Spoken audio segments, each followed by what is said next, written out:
Hi, I'm Kevin Lee Jacobs, and today I'm going to show you how to make herbed cheese straws.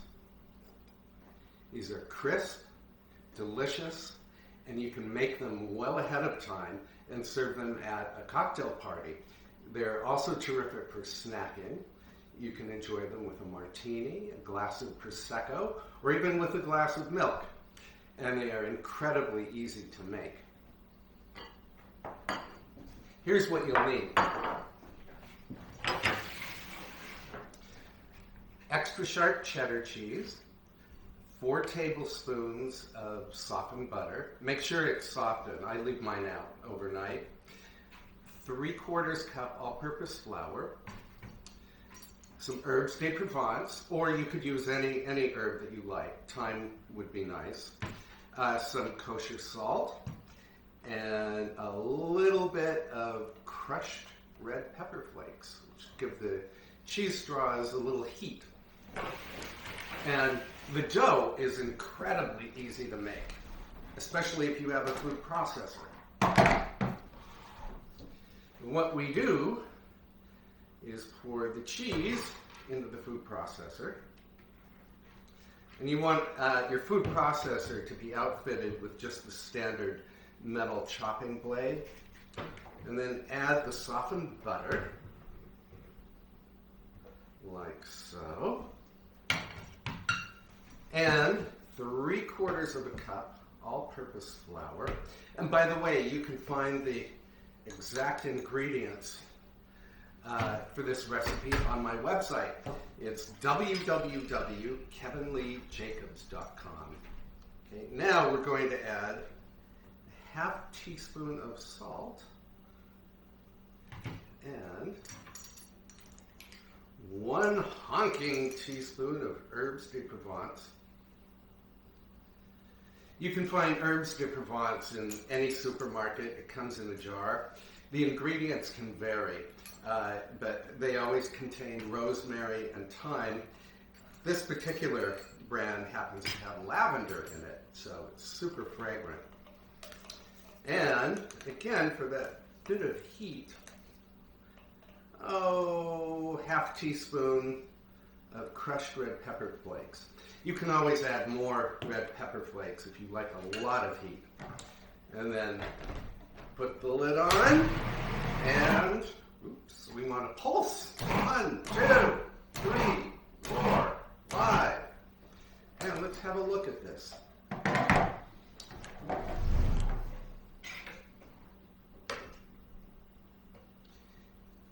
Here's the dough. And it looks pretty darn hopeless, doesn't it? It's dry, crumbly. How on earth will we turn this into cheese straws? Well, the solution is to sprinkle the works with 1 tablespoon of heavy cream. Get all of that cream in there. And then on goes the lid, and just turn the machine on. And we're going to let it run until the dough masses on the blade, and it will end up cleaning your food processor for you. Bang. Here it is. Dough's all made. And then we have to roll the dough out on something. So I have my trusty canvas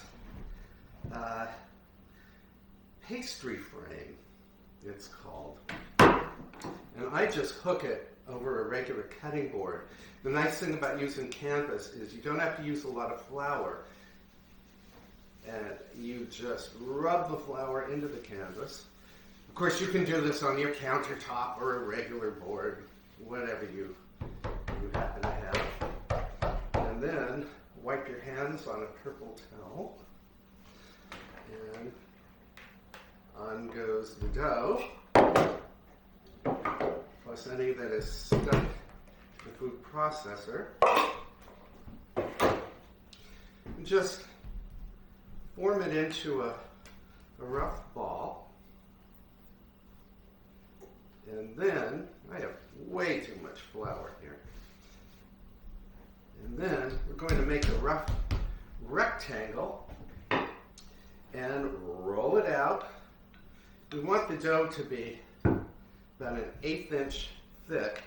And you can make your cheese straws any length you'd like.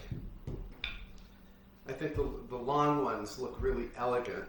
And you can stick them in a water glass or a wine goblet or some kind of tumbler. And let's see, we have about 1/4 inch thickness here. So I'm going to go a little bit, make it a little bit thinner. And just kind of shore up the sides as you go. This dough is really easy to work with. And then we want to cut out little strips. And the strips can be anywhere from a 1/2 inch to 1/3 of an inch. If you make them too thin, they might break on you, and that's too bad. Here we go. And I'm using a little, it's called a pastry wheel. It's the same kind of gadget you use for cutting slices of pizza, such as the root veggie pizza we made yesterday that I hope you'll try. I also hope you'll subscribe to my YouTube channel. The more readers, or the more viewers, the better. Okay? And now these are very long, and I made them kind of fat, so I think what I'm going to do today is just cut this in half. And we'll have some short straws. And we need a parchment-lined baking sheet. And we will just transfer these little strips to the parchment paper. And you want to space them. Maybe I should rearrange this so you can see what I'm doing. You want to space the sticks, about a 1/2 inch apart. They really don't spread that much. So I've decided that my cheese straws are a little too fat. They're much wider than the very elegant ones that I made the other day.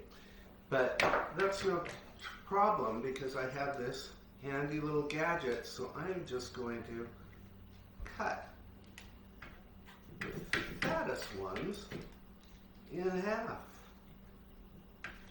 So when you're cooking, it's always nice when you can correct little boo-boos. So my cheese straws are ready for a preheated 400-degree oven, and I will bake these on the center rack for 12 to 15 minutes. And I'll be right back. Okay, my cheese sticks are ready. We'll pull them out of the oven. And, well, I have to say they look perfect. I'm going to let them cool on a wire rack. They need to come to room temperature. And again, you can make these 48 hours in advance. They won't lose any of their crispness. And I'm going to let these cool over here, and I'll enjoy them later. But I think we can have some cheese sticks or cheese straws right now. And since I mentioned that they go really well with Prosecco, I thought I'd show you how to open a bottle of Prosecco. So you want to remove the little wire clasp that holds the cork in place. And what you don't want to do is push the cork up with your thumb, because someone's eye can be dislodged, or you might pop a hole in your ceiling. So the way to do it is to take a cloth napkin and just twist, and there you go. And then you don't have the carbonated foam cascading all over the place. And I have a glass for me, and I also have a glass for you. There you go. And you always fill it about halfway, and then watch and see how much more you need to add. I never fill the glasses more than halfway. And then you take a cheese straw. Definitely delicious. And your Prosecco and wash it down. I hope you'll make these cheese straws someday. Again, they're great make-ahead cocktail appetizers, or they're great for just plain old snacking. And I'll see you next time. Bye.